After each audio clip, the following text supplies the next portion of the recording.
the Secretary and the Chairman will be taking questions from both in the room and on Zoom. Given the unique circumstances and, of course, their pressing schedules today, I'd ask you to please limit your follow-up questions so we can get a chance to get through everybody. And I'll be coming back to call it towards the end of it here as we get ready to close. Both the Secretary and the Chairman have opening statements. I'll stop talking now so that they can deliver their opening statements, and then we'll get right to questions. Mr. Secretary. Well, thanks, John, and thanks to everybody. I'm really glad to be with you. I know you're covering the situation in Europe closely, and so I want to update you on what the department's doing to support Ukraine and to uphold our ironclad commitment to our NATO allies. As you know, for months now, Russia has been deploying forces to Crimea and along Ukraine's border, including in Belarus. It has progressed at a consistent and steady pace involving tens of thousands of Russian troops. And it is being supported by increased Russian naval activity in the northern Atlantic and the Mediterranean Sea. While we don't believe that President Putin has made a final decision to use these forces against Ukraine, he clearly now has that capability. And there are multiple options available to him, including the seizure of cities and significant territories, but also coercive acts or provocative political acts like the recognition of breakaway territories. Indeed, we're seeing Russian state media spouting off now about alleged activities in eastern Ukraine. Now, this is straight out of the Russian playbook, and they're not fooling us. We remain focused on Russian disinformation, including the potential creation of pretext for further invasion or strikes on Donbass. And any Russian attack or further incursion into Ukraine would not only ignite conflict, it would also violate the bedrock principles of national sovereignty, territorial integrity, and self-determination. So this is something that we're taking very seriously, both as a strong partner of Ukraine and as one of 30 members of NATO, who are unified in opposition to Russia's attempts to undermine those core values and threaten peace and security in Europe. So let me be clear on where things stand today. First, conflict is not inevitable. There is still time and space for diplomacy. The United States, in lockstep with our allies and partners, has offered Russia a path away from crisis and toward greater security. And the Department of Defense will continue to support those diplomatic efforts. Second, the United States remains committed to helping Ukraine defend itself through security assistance material. And since 2014, we've committed more than $2.7 billion in security assistance to Ukraine. And that includes more security assistance to Ukraine in the past year, $650 million, than at any previous time. And so in December, President Biden authorized $200 million in assistance, which included additional javelins and other anti-armor weapons, grenade launchers, large quantities of artillery and small arms ammunition, and other equipment. Those deliveries are ongoing. Indeed, another shipment just arrived today. And third, the United States will stand shoulder to shoulder with our NATO allies. And that includes reinforcing security on NATO's eastern flank. And as you know, we placed thousands of U.S. troops on prepared to deploy orders earlier this week. If NATO activates its response forces, these troops will be ready to go. Now, the situation on Ukraine's borders is changing rapidly. But as we look ahead, there are a couple of things that we can count on. One, this department will continue to provide President Biden with options to defend our national security interests in response to Russian actions. And two, we will stay united with our NATO allies, Earlier this week, I spoke with my Polish counterpart. Yesterday, I spoke with my Romanian counterpart. And this morning, I had two very good conversations with my counterparts in France and Germany.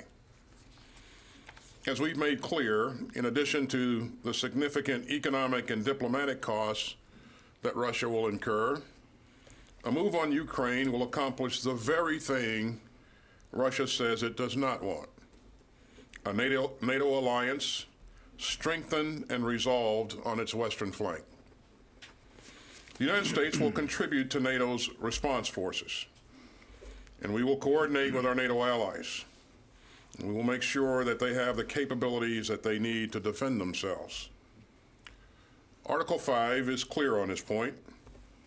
An attack against one NATO member is an attack against us all. And as President Biden has said, the United States holds this as a sacred obligation. And we will do right by that commitment.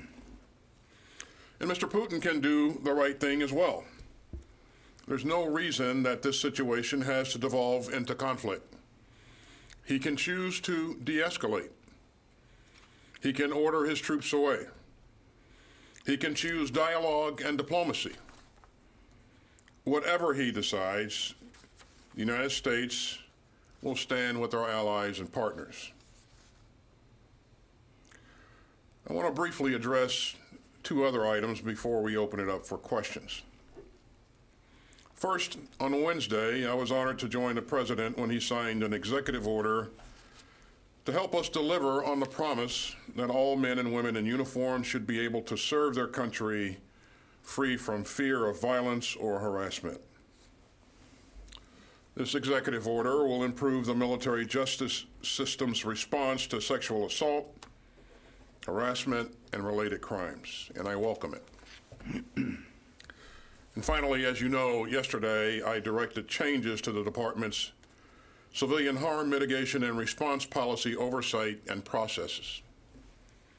Within 90 days, we will unveil a plan to specify the range of actions that we'll take on civilian harm mitigation and response, including important steps building on knowledge and best practices and tools for preventing and mitigating and responding to civilian harm. But I also ordered some immediate steps, including the establishment of a Civilian Harm Center of Excellence, reporting to me, that will compel us to learn from our mistakes and to make changes in stride. I know personally how hard we work to avoid civilian harm and to abide by the law of armed conflict. But I've also said that we need to do better, and we will. This is a priority for me, and we will ensure that we are transparent as we continue this important work. And so now I'll turn it over to the chairman for his thoughts. Thanks, Secretary, and good afternoon to everyone, and I appreciate having an opportunity to address all of you. Ukraine has the right to be independent, and they have been an independent country since 1991. Russia signed the Budapest Memorandum in 1994 with the United States and Great Britain that guaranteed the territorial integrity and sovereignty of Ukraine.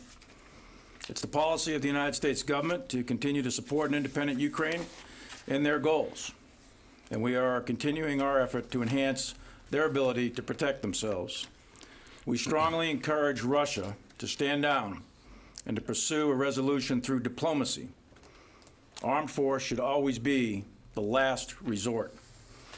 Success here is through dialogue. The Russian Federation has amassed upwards, at this time, of over 100,000 ground forces, air forces, naval forces, special forces, cyber, electronic warfare, command and control, logistics, engineers, and other capabilities along the Ukraine border. Ukraine is the second largest country in Europe, with a population of 44 million. It's divided in the middle by the river Dnipro. Prominent terrain includes flat, open plains, and there are abundance of rivers and lakes, and there's a high water table.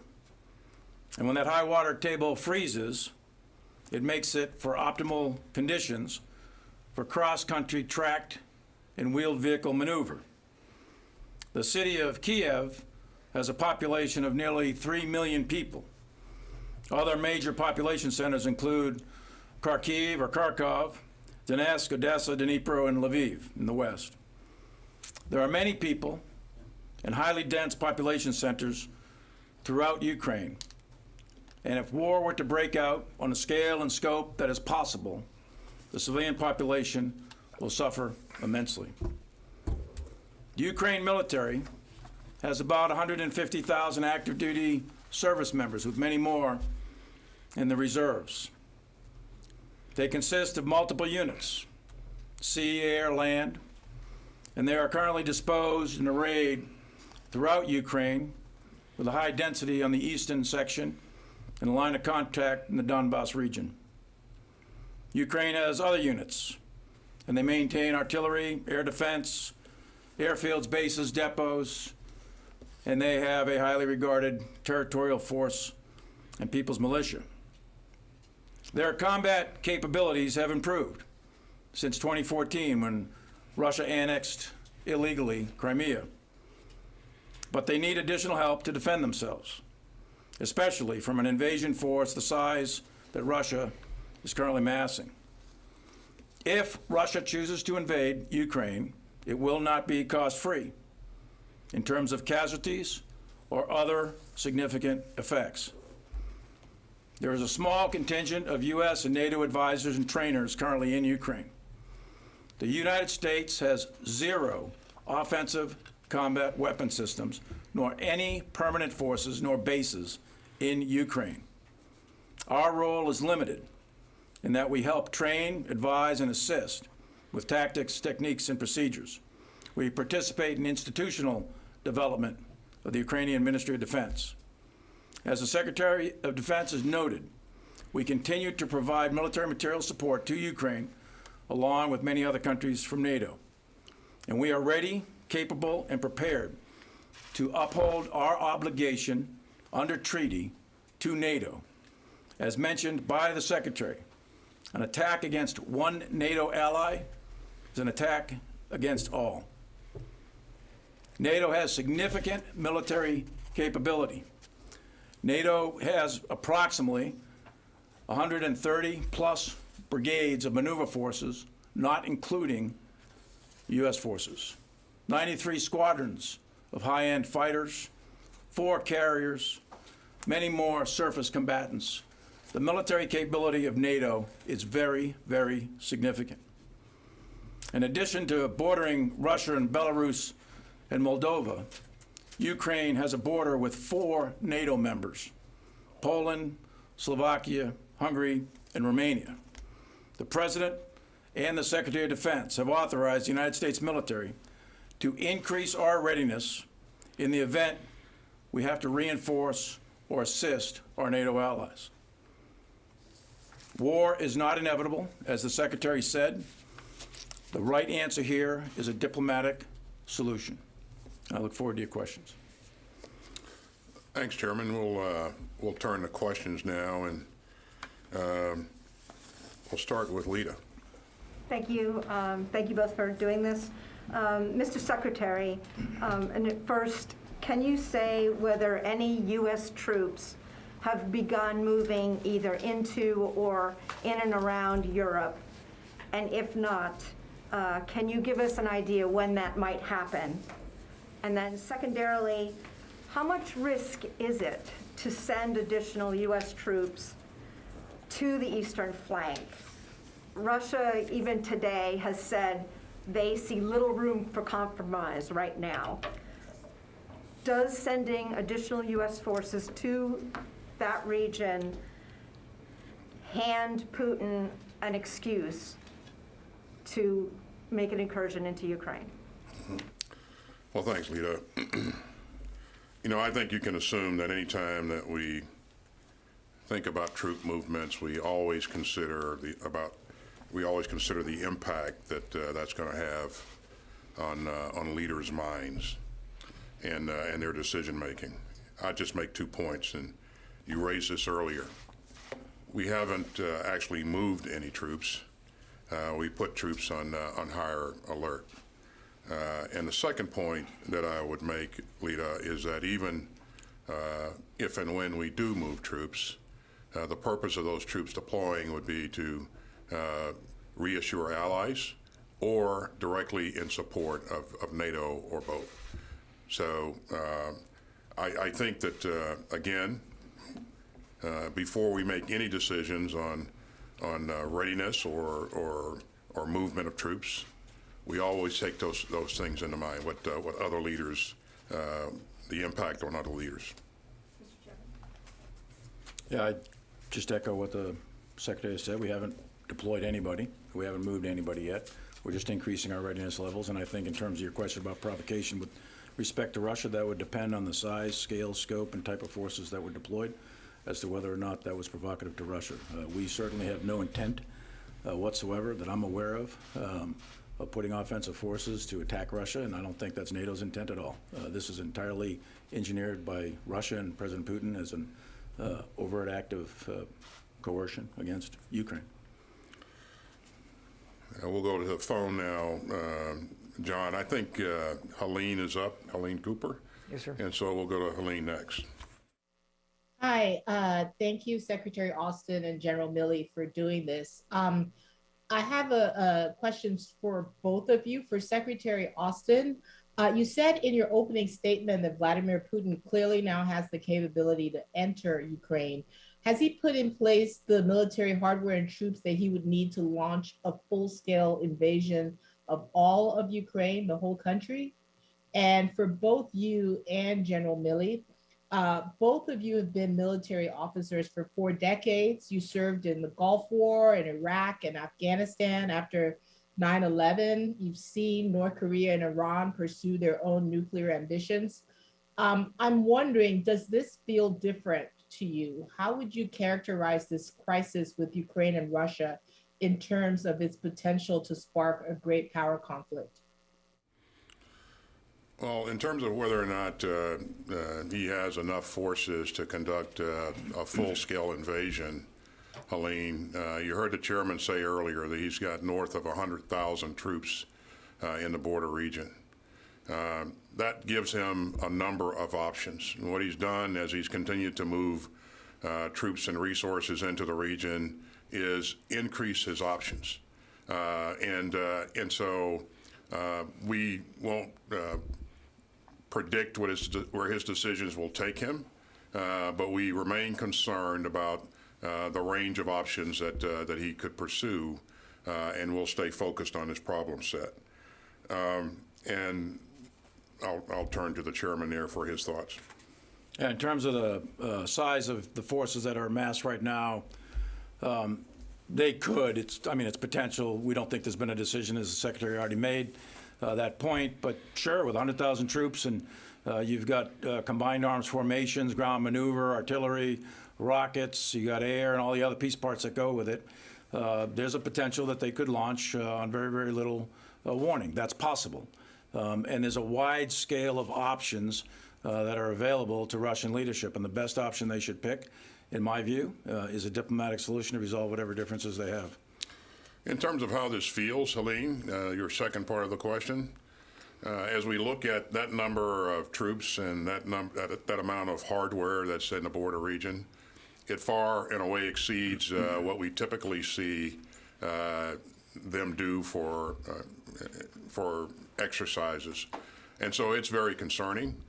Where this could lead us in terms of a type of conflict, or where it could put the region in terms of future activities, I won't bother to speculate on that, Helene. I would just say that we're focused on making sure that we do our part to provide the president options to support and reinforce NATO if, in fact, he does make a decision to invade Ukraine. So. And Helene, does it feel different? Sure, it does feel different in terms of what we've seen in the past of Russian exercises, et cetera.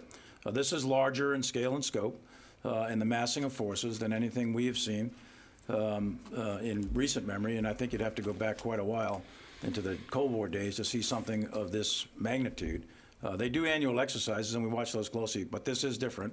So we'll continue to monitor it very, very closely. But yes, it does feel different. We'll come back to the room and go out to David. Since the president has ruled out sending U.S. troops into Ukraine, does that mean that the U.S. military would not be used if an evacuation of Kiev became necessary?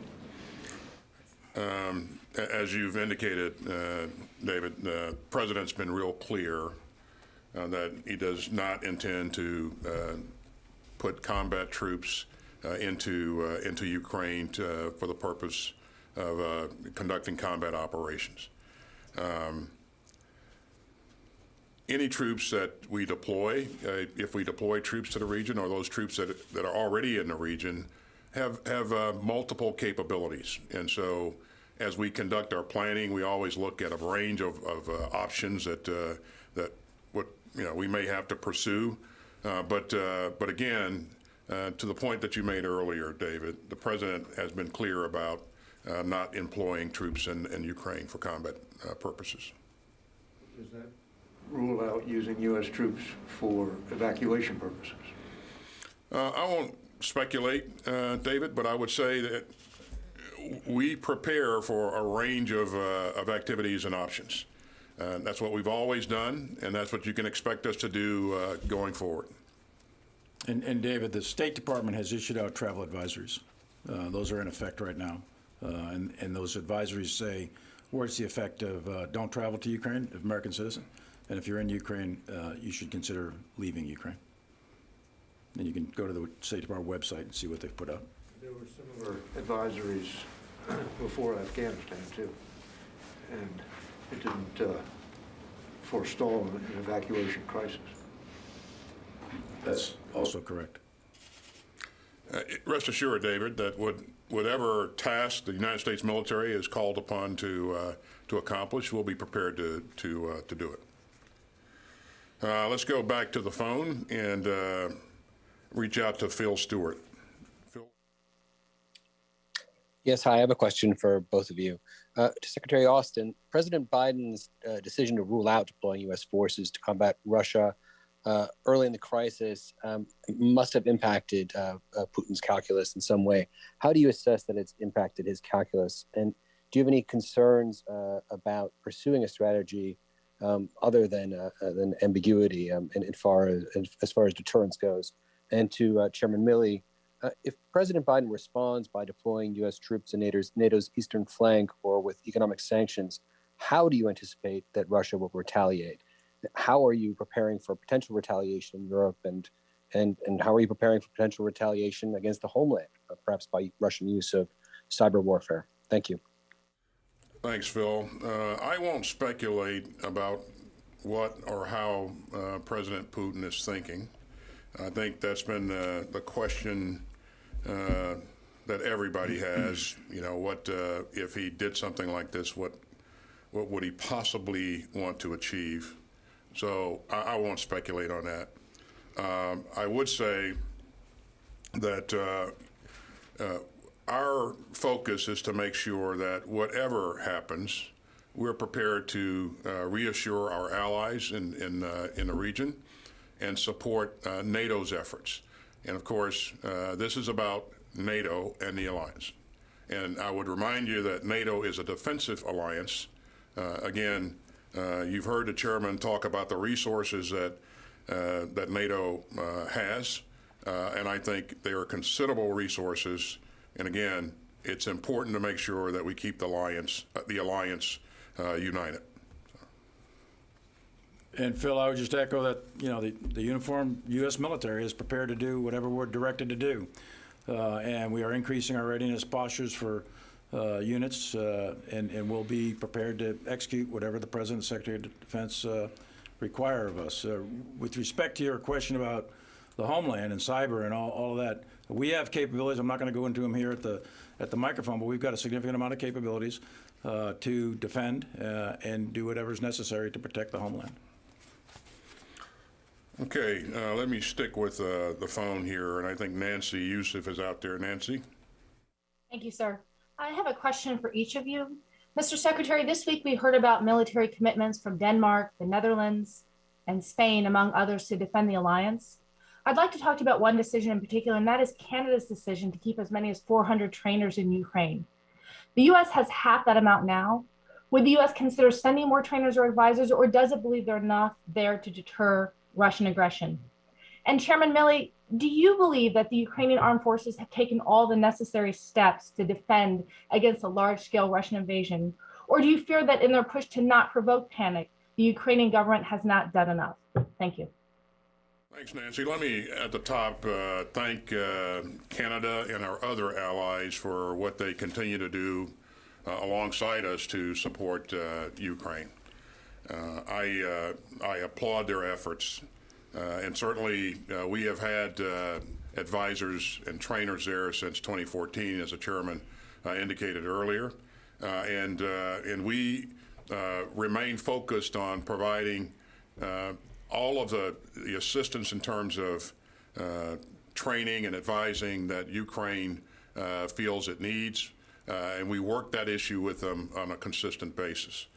I would also say that it's less about the specific number, but more about the capability that you bring and what you're focusing on. And in some cases, it may take several more types of trainers to train on a specific event or skill. In other cases, less so. So rest assured that we are in constant communication with Canada and the UK and everyone that's providing assistance to Ukraine at this point in time. And for me, I'm not going to comment on the composition and the disposition and the readiness of the Ukraine forces in any kind of detail. I don't think that'd be appropriate for me to do that, given the current situation. Barb. A question for both of you. Mr. Secretary, you've talked a bit here today about U.S. troops providing reassurance and deterrence to the eastern flank of Europe. Can you help people understand a little bit more about what that means in terms of what U.S. troops would be doing to fulfill that mission? How do you know when you're done? You don't send troops unless you have an exit strategy. What would it take for you to ever trust Vladimir Putin? And General Milley, you laid out some pretty dire scenarios if the Russians decided to make that full move. Could you explain a little bit more? You mentioned, for example, the capital, Kyiv. How disastrous could it be in your assessment? Are you looking at massive civilian casualties? Are you looking at massive refugee flows? The impact on the security of Europe that has existed for so many decades, if the scenario you're laying out were to come true? Thank you both. In terms of our reassurance efforts, Barb, as you know, we have had a number of forces in the region, training with the Eastern European countries. Those forces, and that's been going on for quite some time, and those forces provide great value. Just their presence reassures our partners there that we're interested in them, interested in helping them. The types of things we do with them routinely is train with them and enable them and really increase their level of readiness. And so that's been very helpful to them. And it has strengthened our bonds with our allies and partners in the region. These are temporary deployments, and so again, we will continue to sort this out as we go forward. But again, we are focused on NATO. We're focused on reassuring our allies, and that's what this is all about. In terms of trusting Putin, I don't think this is about trusting Putin. This is about our allies trusting us. And so that's really what we're focused on. And we, Mr. Putin At some point in time, we'll reveal what he's thinking. But again, I'm not sure that he's made final decisions on what he's going to do yet. So. And Barbara, let me first say that as the Secretary said up front, right now we don't think final decisions have been made to conduct any sort of offensive operation into Ukraine by the Russians. And we firmly believe there's still room for a diplomatic outcome here.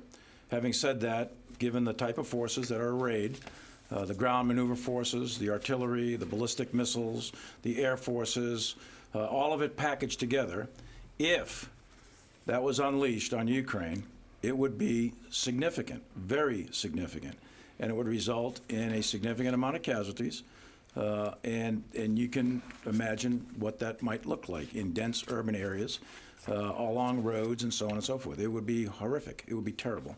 And it's not necessary, and we think a diplomatic outcome is the way to go here. Can I just very quickly follow? Do you have a view? Can you, either of you, can you keep U.S. forces from having to deal with Russian forces directly?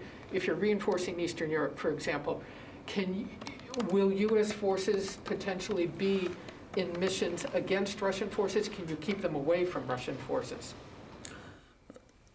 Again, our presence there helps to reassure our partners in the frontline countries there. And you know, Barb, that we have an Article 5 commitment to our NATO partners. And so if Putin were to attack one of those countries, then of course that commitment, that's an ironclad commitment. The president has said a number of times that we will live up to that commitment. And so, but again, our focus is not on fighting in Ukraine. It's on reassuring our NATO partners and allies. Sir, we've got time for just one more.